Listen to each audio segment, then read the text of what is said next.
ಕಚೇರಿಯಲ್ಲಿ ಇದ್ದೀವಿ. ಇವತ್ತು ನಮ್ಮ ಜೊತೆ ಹಲವಾರು ಜನ ಇದ್ದಾರೆ. ನಮ್ಮ ಚಂದ್ರಶೇಖರ್ ಮಠದವರು ರಾಜ್ಯ ಸಂಘಟನಾ ಕಾರ್ಯದರ್ಶಿ, ಹಾವೇರಿ ಜಿಲ್ಲೆಯ ಉಸ್ತುವಾರಿ ಆಗಿದ್ದಾರೆ. ಹಾಗೆ ನಮ್ಮ ಧರ್ಮಣ್ಣವರು ಇಲ್ಲಿನ ಕಾರ್ಯದರ್ಶಿ ಆಗಿದ್ದಾರೆ, ಹಾವೇರಿ ಜಿಲ್ಲೆ ಕಾರ್ಯದರ್ಶಿ. ಹಾಗೆ ಗಜೇಂದ್ರ ಕುಮಾರ್ ಗೌಡ ಅವರಿದ್ದಾರೆ, ಅವರು ರಾಜ್ಯ ಸಂಘಟನಾ ಕಾರ್ಯದರ್ಶಿ. ನಮ್ಮ ಸೋಮ್ ಸುಂದರ್ ಅವರಿದ್ದಾರೆ, ರಾಜ್ಯ ಕಾರ್ಯದರ್ಶಿ. ಹಾಗೆ ಮಂಗಳೂರಿನ ಸ್ನೇಹಿತರಿದ್ದಾರೆ ಮತ್ತು ಬೆಂಗಳೂರು ಸ್ನೇಹಿತರು, ಹೊಸಕೋಟೆಯವರು, ತುಮಕೂರವರು, ಮಂಗಳೂರವರು, ಬಿಜಾಪುರ, ಹಾಗೆ ಎಲ್ಲ ಕರ್ನಾಟಕದ ಆನಂದ್ ಅವರು ನಮ್ಮ ರಾಜ್ಯ ಸಂಘಟನಾ ಕಾರ್ಯದರ್ಶಿ ಇದ್ದಾರೆ.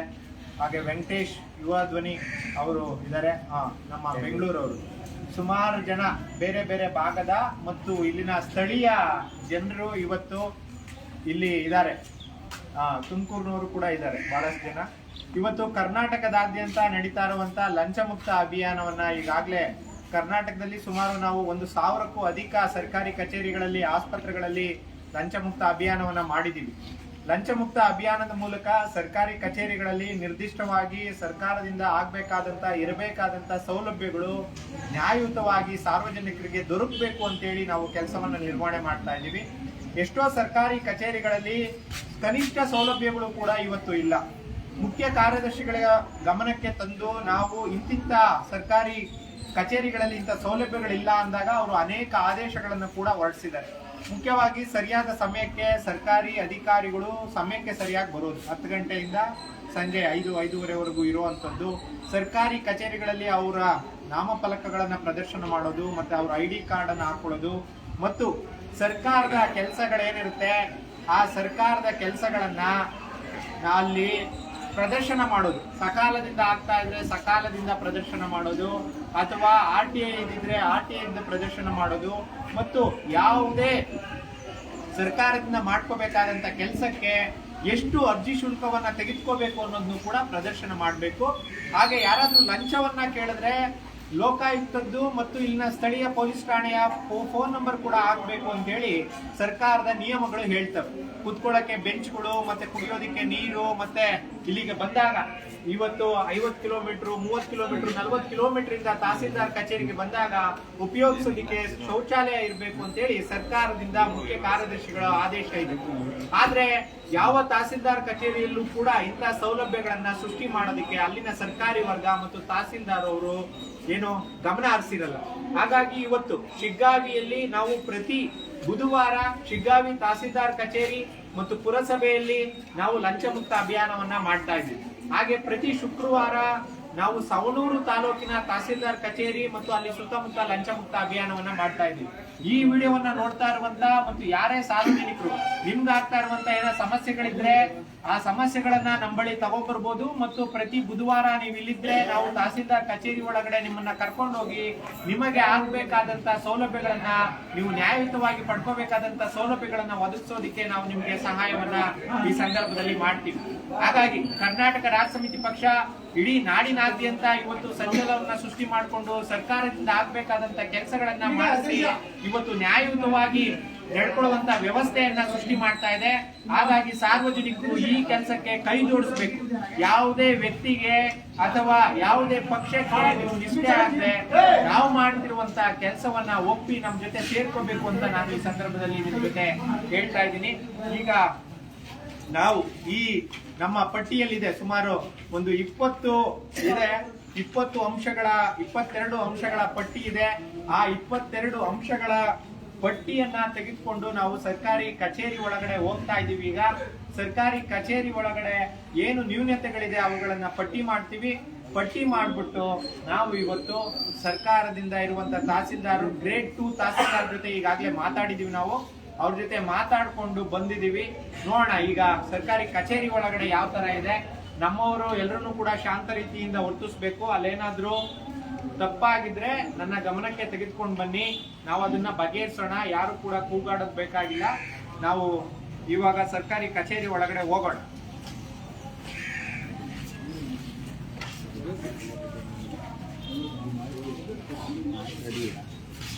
ಬನ್ನಿ ನೋಡೋಣ. ಬನ್ನಿ ಧರ್ಮಣ್ಣರೇ, ಮುಂದೆ ಬನ್ನಿ.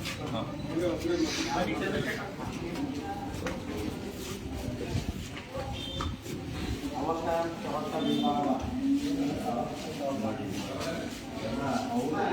ಕನ್ನಡ ಪದನ ನೋಡಿ, ಇಲ್ಲಿ ಕನ್ನಡದಲ್ಲಿ ಹಾಕಿದರೆ ಅವಕ ಜವಕ ವಿಭಾಗ. ಇವತ್ತೇ ನಮಗೂ ಗೊತ್ತಾಗ್ತಾ ಇರೋದು.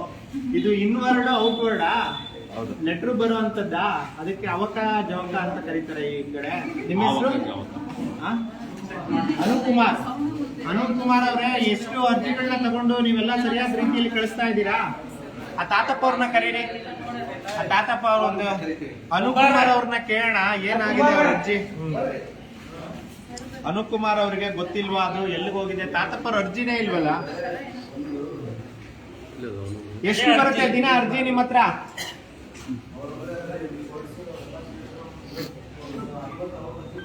ಡೈಲಿ 50-60 ಅರ್ಜಿ ಬರುತ್ತೆ. ನೀವು ಆ ವಿಭಾಗಕ್ಕೆ ಕಳಿಸ್ತೀರಾ ಅದನ್ನ? ಇಲ್ಲಿ ಒಂದು ನಿಮಿಷ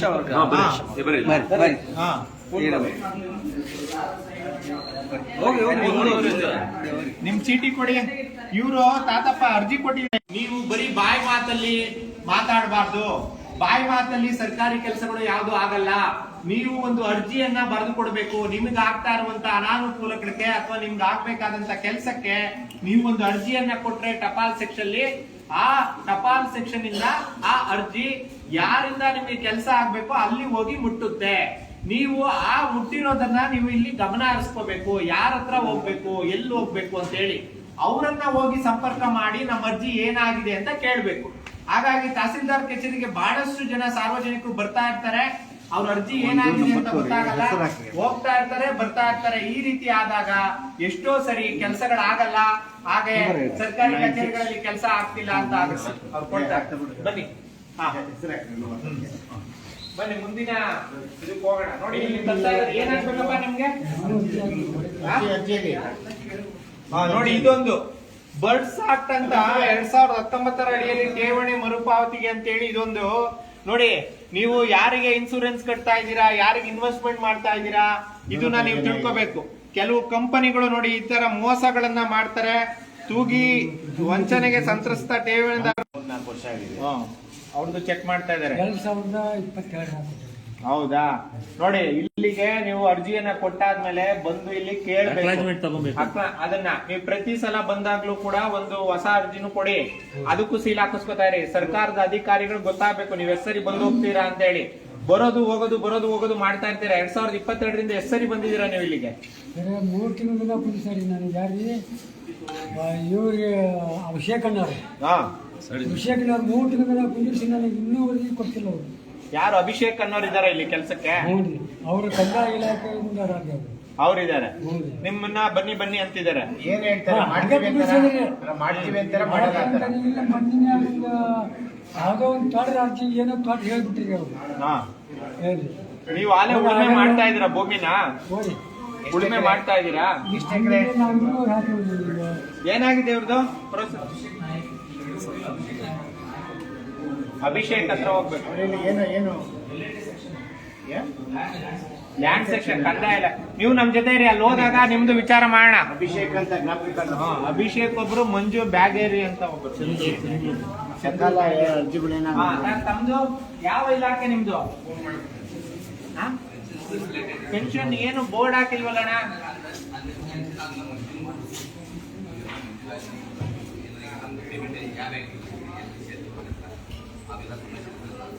ಅದು ಸರಿ ಆಯ್ತಣ್ಣ. ನೀನೊಂದು ಇಲ್ಲೇನಾದ್ರೂ ಹಾಕ್ಬೇಕಲ್ಲ. ಒಂದು ಪ್ರಿಂಟ್ಔಟ್ ತೆಗೀನ. ಪ್ರಿಂಟ್ಔಟ್ ತೆಗೆದ್ಬಿಟ್ಟು ಪೆನ್ಷನ್ಗೆ ಏನಂತಾರೆ ಕನ್ನಡದಲ್ಲಿ?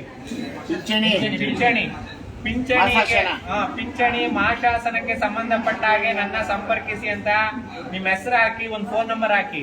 ಆಗ ಜನ ಏನಾದ್ರು ಸಮಸ್ಯೆ ಇದ್ರೆ ಹಾಕ್ತಾರೆ. ಬೆಲ್ಲದ ಆಪರೇಟರ್ ಅವ್ರ ಹೆಸರು ಅದು. ಇಲ್ಲಿ ಒಂದು ಬೋರ್ಡ್ ಹಾಕಿ, ಪಿಂಚಣಿ ಸಂಬಂಧ ನಿಮ್ಮ ಐಡಿ ಕಾರ್ಡ್ ಹೊರಗಡೆ ಬಿಟ್ಕೊಳ್ಳಿ. ನೀವು ಹಾಕೊಳ್ಳಿ ಐಡಿ ಕಾರ್ಡ್. ಬಸವರಾಜ್ ಅವರು ಹಾಕಿ ನಿಮ್ಗೆ ಪ್ರಿಂಟ್ಔಟ್ ತೆಗೆದು ಹಾಕ್ಬಿಡಿ ಇವಾಗ್ಲೇನೆ. ನಾವು ನೆಕ್ಸ್ಟ್ ಬರೋದ್ರಲ್ಲಿ ಸಕಾಲದವ್ರು ಏನು ಪ್ರದರ್ಶನ ಮಾಡಿದ್ವಲ್ಲ ಇಲ್ಲೇನು ಇಲ್ಲಿ ಇದು ಬೋರ್ಡ್ ತೋರ್ಸೋಣ. ಮನೆ ಕಂದಾಯ ಇಲಾಖೆಯಿಂದ ಆಗಿದೆಲ್ಲ ಇದು.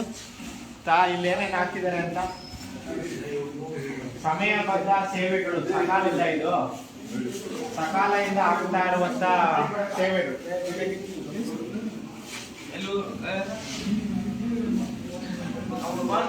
ನೋಡಿ, ಈಗ ನೀವು ಯಾವ್ದಾದ್ರು ಒಂದು ಅರ್ಜಿಯನ್ನ ಕೊಟ್ರೆ ಸರ್ಕಾರ, ಕರ್ನಾಟಕ ಸರ್ಕಾರದಿಂದ ಸಕಾಲ ಅಂತ ಒಂದು ಯೋಜನೆಯನ್ನ ಮಾಡಿದ್ದಾರೆ.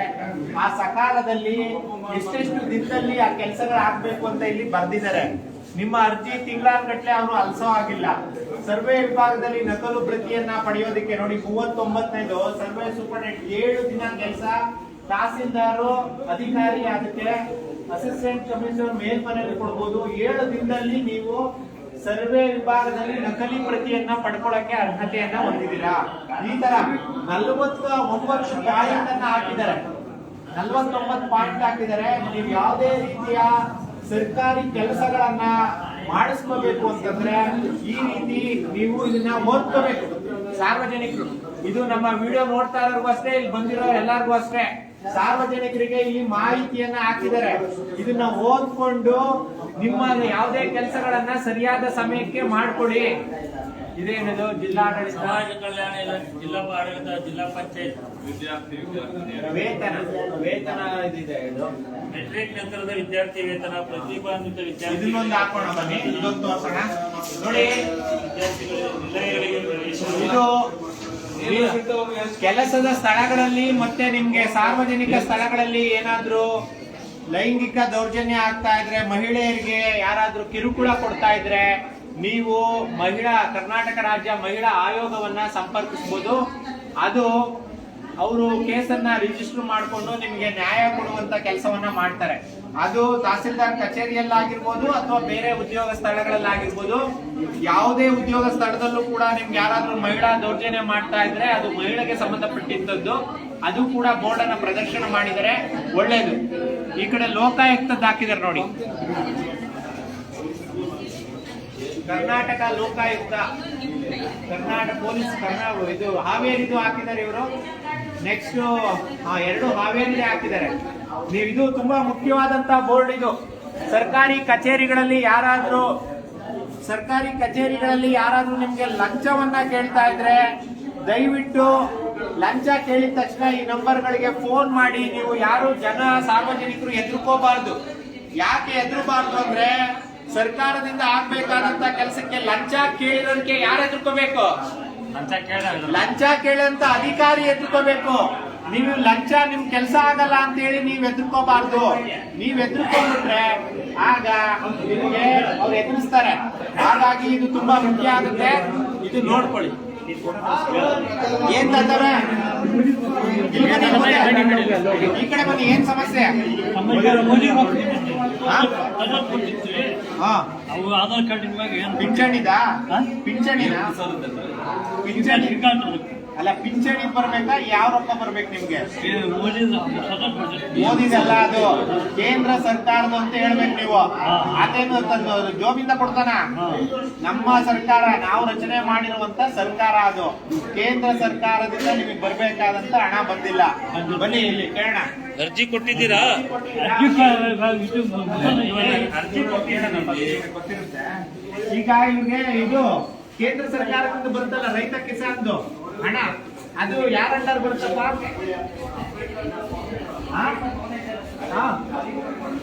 ಅಂಬೇಡ್ಕರ್ ಭವನಕ್ಕೆ ಹೋಗ್ಬೇಕಾ?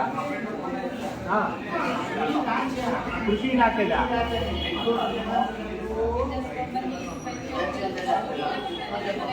ಅಂಬೇಡ್ಕರ್ ಭವನದಲ್ಲಿ ಒಂದು ಆಫೀಸ್ ಮಾಡಿದಾರಂತೆ, ರೈತರದ್ದು ಪಿಂಚಣಿ ಬರುವಂತದ್ದು ಇಂಥದ್ದೆಲ್ಲ. ಹಾಗಾಗಿ ನೀವು ಅಲ್ಲಿ ಹೋಗಿ ವಿಚಾರಿಸ್ಬೇಕಂತೆ. ಓಕೆನಾ? ಇಲ್ಲಿ ಬರೋಂಗಿಲ್ಲ, ನೀವು ಅಲ್ಲಿಗೆ ಹೋಗ್ಬೇಕು, ಅಂಬೇಡ್ಕರ್ ಭವನಕ್ಕೆ ಕೇಳಬೇಕಿಲ್ಲ. ಯಾವಾಗಲೂ ಬಂದಾಗ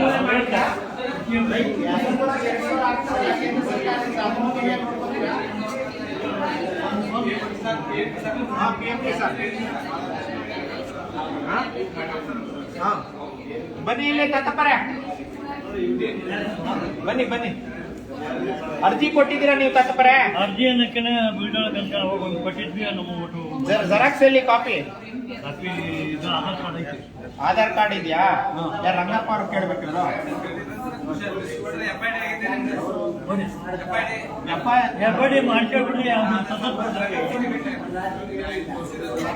ರಂಗಪ್ಪ ಸರ್ನ ಭೇಟಿ ಮಾಡಿರಂತೆ, ನಮ್ ಜೊತೆನೆ ಇರ್ರಿ, ಅಲ್ಲಿ ನೋಡೋಣ. ರಂಗಪ್ಪ ಸರ್ ಇದ್ದಾರೆ, ಬರೀ ಏನಮ್ಮ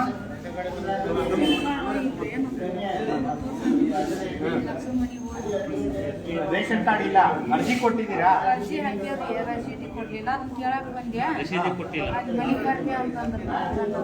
ಹೌದಾ? ಅರ್ಜಿ ಯಾರಿಗೆ ಕೊಟ್ಟಿದ್ದೀರಾ? ಇಲ್ಲೇ ಮ್ಯಾಲ್ ಹಾಕಿದ್ಯಾ? ನೀವು ಇಲ್ಲಿ ಕೊಟ್ಟಿದ್ದೀರಾ ಟಪಾಲ್ ಸೆಕ್ಷನ್ ಅಲ್ಲಿ? ಯಾವತ್ತು ಕೊಟ್ಟಿದ್ದೀರಾ? ನೀವೊಂದು ಜೆರಾಕ್ಸ್ ಮಾಡ್ಕೊಂಡು ಸೀಲು ಸೈನ್ ಹಾಕಿಸ್ಕೊಂಡಿಲ್ವಾ? ಅಲ್ಲಿ ಹೋಗೋಣ, ಅಲ್ಲಿ ಹೋಗೋಣ. ಆಧಾರ್ ಕಾರ್ಡ್ ಇದೆ ನಮ್ಮ ಹತ್ರ, ಅಲ್ಲಿರಿ, ನಾವು ಬರ್ತೀವಿ. ಅಲ್ಲಿ ಸಕಾಲದಲ್ಲಿ